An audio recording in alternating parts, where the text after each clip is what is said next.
Hello and welcome to episode 9 of The Final Whistle. I'm Drew Ziegler and I'm joined by James Gougosis.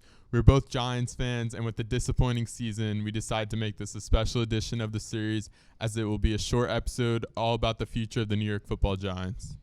So first we're going to go over this past week's game actually.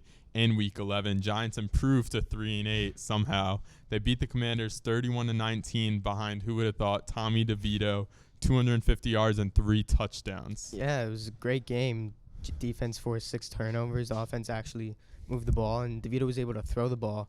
We haven't seen that all year. So, I mean, now when I want to lose games, we're starting to win games, and, I have mixed emotions about it. Obviously, it's a great win, but, I want to get a better draft pick. Yeah, you want to see the players happy, though, and it's obviously win is an exciting thing. And Barkley also with one of his best games of the year, and especially best receiving game. I think over his whole career, they've been trying to get him more involved in the passing game, and they weren't able to do it. But I think really the brightest spot of the game, Kayvon Thibodeau going over double-digit sacks, now 10.5 on the year, and over 10 tackles for loss. And this has been a huge season for him. Yeah, he's been that top 5 pick we've been hoping for. I feel like the year prior, he was just running. He wasn't really using his skill set, and this year he's really putting it all together. So he's been quietly having a great season despite the team being very bad. Yeah, and first player under Wink Martindale's scheme to get double-digit sacks, which I thought was impressive. And there are also, though, a lot of injuries for this team. Starting quarterback Daniel Jones, obviously. New tight end Darren Waller, offensive lineman Evan Neal, and cornerback Adoree Jackson. So it's obviously tough to win when you've got some of your best players dealing with some injuries. Yeah, I mean, Daniel Jones, we all thought was going to be the quarterback this year. We all thought Darren Waller was going to be that guy, finally the main target Daniel Jones was finally going to get. And even when he played, he didn't really have that much of a role. So even with him out, it just makes a bad offense even worse, and it's been really difficult to watch these past few weeks. Yeah, we thought the offense would be centered around Darren Waller and Saquon Barkley. He was throwing him all over in camp and in preseason, and it just didn't amount to anything in the regular season. And another guy I think has to get more involved, especially this late in the season with it going nowhere, Jalen Hyatt, receiver. They only throw him deep balls, and it's not very often. Maybe 10 catches on the year, and how do you think they get him involved more?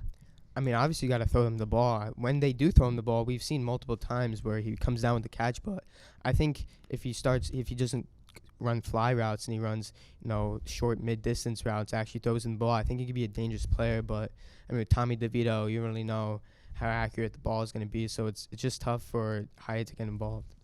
Yeah, and now Giants, after that win, improved to 3-8 and moved from the 2nd overall pick to the 5th overall pick. Obviously hurts their chances at one of those top quarterbacks like Drake May or Caleb Williams, but also gives them an opportunity maybe to go after an offensive lineman. And who do you like there at that 5th spot? If they were the 5th spot, I wouldn't expect the 2 quarterbacks or Marvin Harrison, so I'd probably want Olu Fashanu from Penn State or Joe Alt from Notre Dame, by far two of the best tackles in the league. And I think offensive line never helps when with a bad offensive line.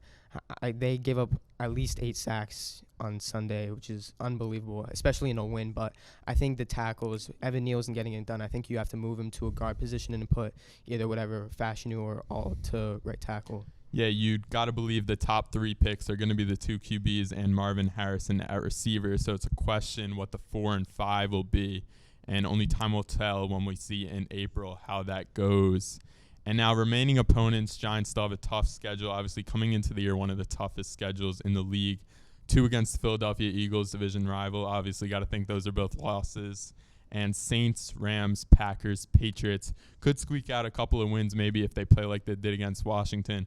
But the Giants just seem like a different football team we've seen over the past few years when they're facing the Washington Commanders. Yeah, I mean, when they play the Commanders, it's a different team, but when they don't, they just look like a different team. I think they'll finish 5-12 this year. I think they'll get a couple wins. Obviously, they're not going to beat the Eagles. I don't think they have a shot at them. But I think the Packers is a very winnable game, as well as the Patriots. I think those are 2 teams closer to the Giants. I don't think they're that low, but they're not very good either. Yeah, so that's going to do it for this episode after talking about this 2023 year for the New York Giants. Obviously been very disappointing, and hopefully they can change that in the draft and maybe make this team better and go back to what it was last year. So thanks for tuning in to this new edition of The Final Whistle, and we hope you enjoyed. Also, we hope you have a happy and healthy Thanksgiving.